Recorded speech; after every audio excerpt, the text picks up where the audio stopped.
Dogs love to swim, but this deck definitely does not. So this week we did some play testing for the Bolt Aggro deck that I'm hoping to take to Bologna with me, and we put it against the Under the Sea decks that are kind of the up and coming decks that are kind of making a lot of waves, if you will, in the current meta. So how did it go? Well, I was not expecting it to go very well. My initial thoughts on this was it was going to go terrible because Under the Sea pretty much puts all of my characters onto the bottom of my deck. So I've made some changes to my Bolt list to make it even more aggressive, but the even more aggressive list does mean that it is susceptible to things like this. It didn't actually go over that badly. The strategy was win and win quick, and if you don't win in the sprint, you're not going to win at all. But I've got a gameplay to show you that is a pretty good idea of how the match goes. But before we do that, let's go into the deck lists.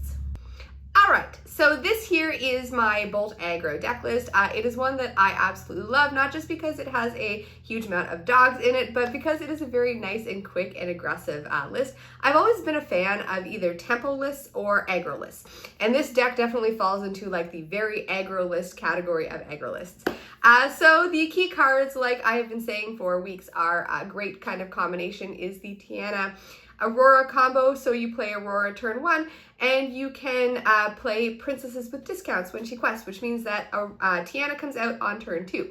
And if you are turning Tiana sideways on turn 2, it means that really there's not much that your opponent can do about your characters, especially, fingers crossed, a bolt on turn 3 that comes and exerted anyways. If that bolt sticks around, it is going to be like a game finishing card right there. So that was kind of the initial thoughts of the deck, which I've been running for a couple weeks now. The changes that we've made to make it a little bit more aggressive is I've put an extra bodyguard in it. So we have the Prince bodyguard.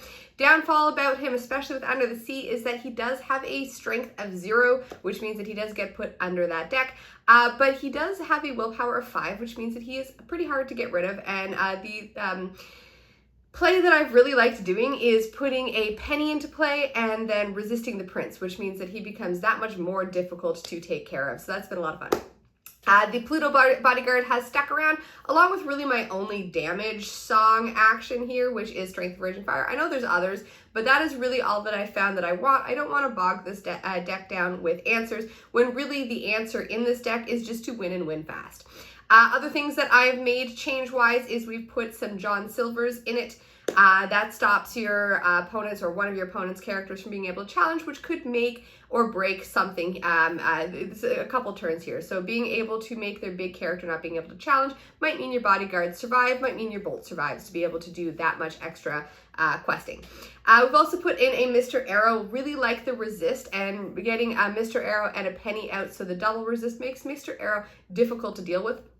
That one power does mean that he can do a little bit of chip damage to things, so not enough to really make a huge difference in most matches, but he does stick around with that resist, which is nice. So this is the basics of the deck. You can see that I've taken Lawrence's out. Lawrence's, though, felt great, kind of pre-Fable. He doesn't feel that good in an aggro list right now, just because he is so much slower playing him out on kind of towards the mid game. I would prefer to play 2 characters as opposed to the one Lawrence.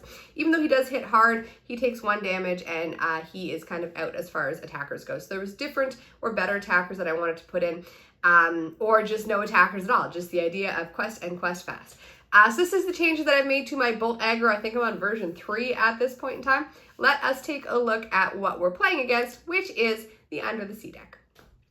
So here we have Under the Sea. This is a deck that I found online. At this point in time, I've looked at so many Under the Sea lists, I can't remember where this one was originally, but it did come first or second at a major tournament, so it did kind of put up some results. I know that there are some differences in the Under the Sea decks that people are playing out there right now, but this is the one that I've got here. So it's got kind of your bobbies that let you loot cards, so draw and discard to be able to find something that you need and get rid of something that you don't need. The Clarabelle engine is definitely the all-star engine in this deck, and you can see that it's dedicated a lot of slots to Clarabelles, 4 of the 1-drop, 4 of the 3-drop, and 4 of the 7-drop. Hopefully you're never playing the 7-drop on 7, but who knows, you might. So Clarabelle is a great card draw engine. Even the little Clarabelles do something with card draw. But that Clarabelle, big Clarabelle, being able to sing Under the Sea with literally any other character can really change the game and make it a powerful card, and the ability to draw cards is also great. This is a 61 card deck list, which is 61 cards, but this deck can draw a lot of cards with the Clarabelle, so it does make it kind of worthwhile. The 61st card from this versus other decks that I've seen in this vein is the Bend to My Will. So not really used much against the aggro list, because the strategy with the aggro list is just empty your hand and play whatever's on top or the Lilos from the discard pile. Spend to My Will doesn't do much here, so being able to loot that away with the Bobby and be able to get something that is a little bit better is kind of a good game plan with that. It's only one of in the list, so hopefully you don't draw it when you don't need it. Answers in this list are Hades and You're Welcome. You're Welcome is better against yourself, so you're welcoming one of your own characters to put it back in your hand, because you don't want to give aggro more cards, because they're just going to unload them, and that's going to put you in a worse position. So only use Your Welcome against aggro if you really, really need to. Otherwise, use it for card draw for yourself. Pleaky is great ramp, along with Tippo and Sail the Azurite Sea. Those are kind of the standard ramp cards that we have right now. And the really big thing that I found in this version of the list was Baymax. Baymax made a big difference, and I was playing definitely with Baymax on my mind. I didn't want that Baymax to come out and to just be able to sing Under the Sea like turn 4 or turn 5. If it was shifted with like a Tippo. That definitely did feel like game changers. So that is an important card to note.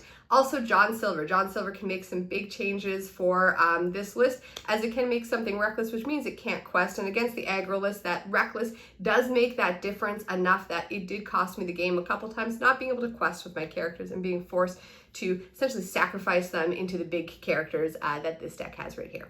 So those are the decks that we're playing. Let's go look at some gameplay, and then I've got some thoughts afterwards.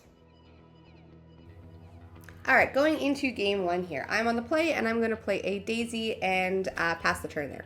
So Daisy is a great turn one play against the Under the Sea deck, because it does let me kind of race a little bit quicker and get to that finish line before my opponent, which is kind of what I want to do. In the late game, I'm not the best here because of the Under the Sea and all the other threats that the Emerald Sapphire deck can play, so I'm going to quest as much as I can at the beginning and try to get there before he gets to Under the Sea. So I have a Daisy and a Lilo out, and Josh is going to play a Clarabelle there. So both of his characters are pretty small, both of my characters are pretty small, but I do know that they can turn into bigger threats. I'm going to quest with my Daisy first. One of the reasons I'm going to quest with my Daisy first is depending on the card that Josh gets off of the Daisy might determine what I want to play and what I want to ink. So some cards, that Penny that I was going to put into my inkwell is better against, and she's going to be better into what's coming up here. So I play a Prince Bodyguard, and I quest with my characters to 6 there. So looking at the ink that Josh is at, he will be at 4, and 4 I do know is a time when he can do a little bit more damage to me with Baymax, but he is going to play a Pleaky, and he's going to challenge into my Prince. So he challenges into the Prince first, then he plays the Pleaky to get rid of one of his challenges and put them into the inkwell, making it so that he can utilize that character kind of twice by turning it into ink. I'm going to quest with my Daisy first again and see that he gets a Donald, so it's not one of the Baymax or the Clarabelles that I'm worried about, but it is a bigger character that I am going to have to be aware of that he has to be able to use against my characters. So I'm sitting there trying to figure out, is it worth questing? What do I want to do here? And chances are I am going to want to quest, because with the Daisy turn sideways, at least I may as well turn multiple threats sideways to try to get other things out there. So Josh was just pointing out I should have taken out the Clarabelle, and I totally should have. This kind of bites me later because that Clarabelle can turn into a bigger Clarabelle, which turns into a bigger threat, which totally is going to ruin my life here, or ruin my game, I guess. But I didn't have enough power to take out the Clarabelle as soon as I quest with the Daisy, so I'm going to play as many characters as possible and try to get to the end game before Josh gets to Clarabelle. So I've got 2 Daisies, a Lilo, and a Pete out. Stops him from being able to play any actions last turn, so instead he plays a John Silver that's going to make my Lilo reckless, so that I have to swing in. So I got no choice there. I'm going to have to swing in with the Lilo. There's no songs she can sing, so I'm going to quest first with the Daisy, see what's coming up, and I'm going to play the Lady and the Doc.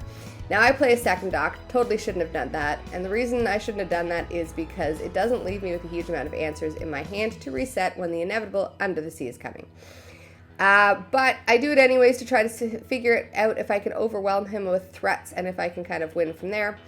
So I'm going to quest up to 13, quest up to 15 there, and I'm going to quest to 16. So I was debating, do I take out the Pleaky or do I quest? And as far up there as I can get is good, because the least amount of lore I have to try to gain in the end game is going to get me there quicker.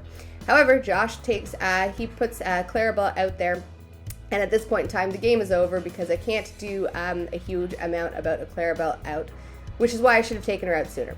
So he completely clears my field with an Under the Sea and then an attack from John Silver, and I'm pretty empty there. I almost thought I scooped for a second, but no, I'm just empty. So I'm going to play the Lilo back in the discard pile, Lady and a Friend, which is Nala in this case, and Josh is going to play a second John Silver. 2 John Silvers out. I'm not going to be able to keep anything on the field, especially not when he Under the Seas for a second time. And spoiler alert, there's another John Silver in his hand for this turn here, so he can just kind of keep my characters from ever being able to quest. So that Tiana there can't quest. She can sing, but you know, I just need 4 lore, and I am not going to get it here. So he plays the Pleaky. He's got a commanding kind of control over the board there. And then I'm going to play a John Silver. I'm going to get rid of that John Silver that's already got the damage on him with the Strength of the Raging Fire. Feels at least good to get rid of one of them, but looking at the rest of the board state here, Josh is going to play another Under the Sea, which kind of ends the game there. So the game ended a couple turns ago, but that is Josh for the first game, and we're going into game 2. Game 2, I'm on the play. I'm going to ink and pass. So the reason why I don't want to play that Mulan that I inked is Mulan is not super great in this matchup, and she's better utilized for ink. So I have 18 uninkables in this version of the deck, and there's a lot of times where that 1 drop is just not worth having on the board if I get stuck with no ink left in my hand. So turn 2, I play a Nala, which is a good one. It's difficult for Josh to deal with, especially with that resist, because it means that his little characters can't do any damage to the Nala at all, which will get me a free couple of lore here before he can potentially shift up and deal with it. I play Lady to bring a friend, which in this case is Lilo. And then I'm trying to figure out if I hold or if I swing. So I'm going to quest for 3 lore, and that puts me up to 3.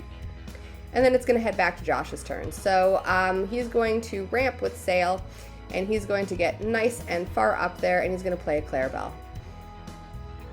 He's just going to leave with my characters. His characters can't really do much anyways, and it doesn't matter, like you saw in the last game, if I'm at 1 or if I'm at 19. If I can't cross that finish line, I just can't get there, and he can control the field. So I'm going to play a Pluto. It makes any of his characters have to go through my Pluto first. He's going to shift Clarabelle. So he gets 5 damage on Clarabelle to take out that Pluto, and then he's going to take out a Lilo there. So like I said in the last game, that Clarabelle is very important for me to get rid of, and no brainer here. Even though I'm getting rid of 2 lore on my side of the field to get rid of the Clarabelle, I'm going to have the Lady take out the last bit of damage there to make it so Josh is stuck with just those 2 small characters, and I have a Nala. I'm going to play a Tiana. And then I'm going to quest for 3. My math says, hopefully, with 2 cards in his hand, he's not going to be able to take out my Nala there. And he doesn't. So he plays a Clarabelle, and he he quests for 2. And now I've got a good protective piece with that Tiana. I can turn sideways. Doing some math on my side here. I'm at 13, but you can see how, from the last game, how quickly that can turn if I am not cautious towards this end game part of it. And I'm going to kind of go back and forth in my head about what I want to ink, what I want to play, and I'm going to play that John Silver, and I'm going to make sure that that Clarabelle cannot challenge. That's his only way to really deal with my characters, and I'm going to go up to 18. So he's got to completely clear my field. I guess he can leave with a John Silver. But he's going to play Visions. He's looking for an Under the Sea to be able to sing with that Clarabelle to get rid of my 2 characters and at least buy some a turn. So he's going to play John Silver. He's going to make the Nala Reckless, and then he's going to quest. And that is going to be the end of the game there, as I'm going to play the Clarabelle, or I'm going to play the Nalas, but just the quest, because I'll just need the 2. So we're going to go on to game 3 here. So Josh is on the play, and he inks and passes, which isn't super uncommon. We've seen with the End of the Sea deck, as it doesn't have a huge amount of early plays. And then I'm going to ink and pass as well. So again, like I said last game, that Mulan is more useful as ink, especially in this match, than she is sitting on the field when I am short on ink later. I'm going to play Lilo. It's a good second turn play. The fact that she can come back from the discard pile means that my hand kind of extends into that discard pile, which means that when I am top decking, I still have things to play. Lady is going to bring a friend, which is going to be Penny, gives the Lilo resist, and then I'm going to quest there. I mean, Pleaky could have taken out Lilo on his own, but he's going to shift into Baymax, which is a very strong piece for Josh. Baymax and pretty much almost anything else can sing the songs that I'm worried about, so I need to get rid of him. And I'm going to do that last little bit of damage to Baymax by playing as many characters as possible and then singing Strength of a Raging Fire to get rid of him. John Silver makes Lady Reckless, and that's all right with me. Because there's nothing to swing into for a challenge, which means that she just can't quest. So I'm going to play 2 docks, no trigger off the first dock, and the second dock is going to get me 2 cards. And then I'm going to quest up to 10. So sitting there, I have a very good board state. Josh is at 1, I'm at 10, and I've got a bunch of characters out. He's going to play a Basil, and he's going to bounce something back to my hand, and then he's going to take out one of my characters with that John Silver. But that still puts me in a good state here. So being able to keep Josh's side of the board as empty as possible by using those strengths for my characters to get rid of his characters like Baymax or Clarabelle is going to make it or break it for me in the end. And then I'm going to play a Pete to ensure there is no Under the Sea coming next turn. I'm doing some math trying to figure out, do I want to make one big turn, or do I want to try to cross the finish line in 2 turns? I'm going to choose to quest, going up to 16. The reason I'm choosing to quest and going up to 16 is because it does make Josh have to challenge into my characters, which means his characters can't do other things. Puts damage on his characters. His characters are big enough that they're not going to risk dying there, but it still is going to put me into a good state. I'm going to quest up to 19. I'm going to play a bodyguard. It's just habit to put him into bodyguard mode, but I'm choosing not to put him into bodyguard mode because if Josh doesn't have a way to deal with it, I win the game, which I did right there. So that was Amber Steel Aggro in 3.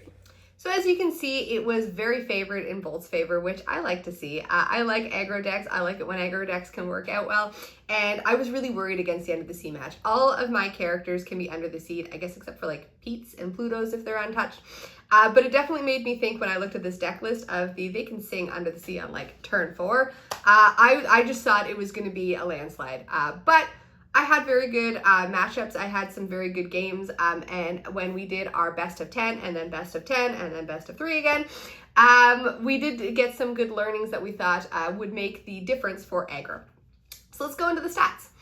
So when we're looking at play testing, Josh and I do 10 games on the draw, the deck that we're testing, and then we do 10 games on the play. The reason we start with the draw is we want to start with our least ideal match, because if we can't get a good match there, if we can't get a winning strategy, we do have to make deck changes because we don't want to be losing like 100% of the time on the draw, because you are going to be on the draw at a tournament. On the play is always better, so whatever lessons we take from on the draw should just be made that much stronger on the play. So how did Bolt do on the draw? Well, it got a 70% win rate on the draw when making the most ideal choices. The big things here is that Bolt wants to go fast and wide. Now going wide is always a bit of a problem with Under the Sea because your stuff could just be under the sea. So the lesson also was that you wanted to be aware of when they could sing Under the Sea, when Clarabelle's could come out, and when Baymax's could come out, so that you could not be empty-handed and at least unload your hand again. If they have got 2 or 3 Under the Seas in their hand, there's nothing you can do about that. The game is lost. But you can at least try to survive and fare well after the first one by being able to hold cards back in your hand that you can play. Also, things to note is that being super aggressive in this match is good, but you need to be able to remove their characters. If you remove their early turn characters, like anything Baymax can shift onto, or the small Clarabelles, it means that those threats have to be played on the turns that their Inca cost says that they are, which does make the game a lot more favored for Bolt, and it gives us that extra turn or 2 to be able to quest to win. So that was the play. So the draw is obviously going to be better, and we have a 90% win rate on the draw. Again, we're making the most ideal choices. So these ideal choices, Josh and I sit down and we kind of go over okay, what do we want to do? What is good? What is bad here? And we make those decisions not necessarily very close-handed. So 90% win rate is great. Same lessons that we learned on the draw we did on the play, which is go fast go wide and just be aware that you either want to take out their characters or you want to hold stuff back in your hand to be able to replay once they play Under the Sea. It did make a big difference having had like 3 Nalas out or 3 Tianas. I had 3 Nalas out after being Under the Sea. That felt great. Those kind of things can win you the game too, because the Tianas make a difference in the traits. And I mean, Nala's difficult to deal with, but if you unload your hand, again, that Baymax comes down on turn 4, he can sing Under the Sea with Tippo. It means that you're going to be empty and you're not going to be able to win. So that was kind of 10 games on the play, 10 games on the draw, opposite, 10 games on the draw, 10 games on the play. We go back and we play a best of 3 at least a couple times to get kind of a good feel of whatever lessons we learned when just playing open hand on the play and on the draw, if we can figure out if those carry over into a best of 3 match. And they did. You saw one of our best of 3 matches, which is the first one that I have the notes up for right here, which is I took it in 3, and I took it in 3 because I made that play mistake of not respecting the fact that the Clarabelle can shift up and just can ruin my field. That was definitely kind of a thing to note there, but I still was able to take it in 3. The best of 3 in the next one didn't even make it to 3. I won in 2. The lesson that I learned here is that Bolt can sing. For some reason, I had it stuck in my mind that he quests for 4 and he comes and play Exerted, so he can't sing or challenge. All he can do is quest, but nope, he can sing, and he was able to make some favorable changes for me there. I did give up 4 lore in 1 turn for not questing with him, but I was able to remove a Clarabelle so that it couldn't shift up, and that definitely made a difference for the game. So I was able to win both matches, which was great. This, like I said, was more of a closed-handed one, and it's always good to know that the lessons that I learned in our open-handed games can be followed through with in our closed-handed games. So what lessons do I learn from that to take to a tournament? And what can I impart on anybody who's looking to play aggro or who's looking for aggro's insights if they're playing Under the Sea? Well, aggro wants to go fast and hard, like I said. So your ideal turn 1 plays are either a Daisy or a Aurora if you can play that Tiana out. It is not worth playing the Aurora or the Milan because they're just so slow if you don't have those things to go with them, like Tiana. They're better used as ink because this deck has a huge amount of uninkables. I got 18 in it, so you really want to be saving those inks if the characters are not going to make the game for you. You want to win by turn 5 or turn 6, and you don't want to unload your hand. You unload your hand, you're going to be empty-handed after you've been under the seed, and you want to be able to expect to be under the seed, because if you're not, great, but if you are, you did plan for it. Ideal turn 1, turn 2, turn 3, something fast, and something fast. Being able to play a bodyguard in this was nice. I did feel that it made a little bit of a difference because it did save my character's bodyguard. The bodyguard prince was, it's for a different match in my mind, but it was nice to see that it did something here and it was useful. Troubleshooting, go fast, play as fast as possible, try to make yourself, to try to insulate yourself from Under the Sea by having things left in your hand, and respect that their characters can shift. So be able to take out their character, be willing to take a turn off of questing if you can take out their characters and save you that extra turn. If they have an empty board, there's not much that they can do. So that is the gist that I have against Bolt Aggro, or I guess any aggro list, and Under the Sea. Totally a winnable match. Just remember that if you're at like 17, 18, 19, you still haven't won the game yet. And if they have a full field, you need to try to cross that finish line so bodyguards can come into play. Not ready or not exerted. Some of your characters might need to sing to be able to get rid of their characters. So is Bolt maybe meta? Totally think so. This is the deck that I want to take to Italy. I'm very excited about it. It is not the typical build of aggro. I went all in on aggro and have a couple slots for other tech pieces like Strength of a Raging Fire. But I totally think that Bolt is maybe meta. I'm really excited about that. Any deck that I can play dogs in, I'm thrilled about. So that was that. I think next week I'm a little bit worried about Purple Steel. And I've been avoiding that match. So we're going to play test Purple Steel next, I think.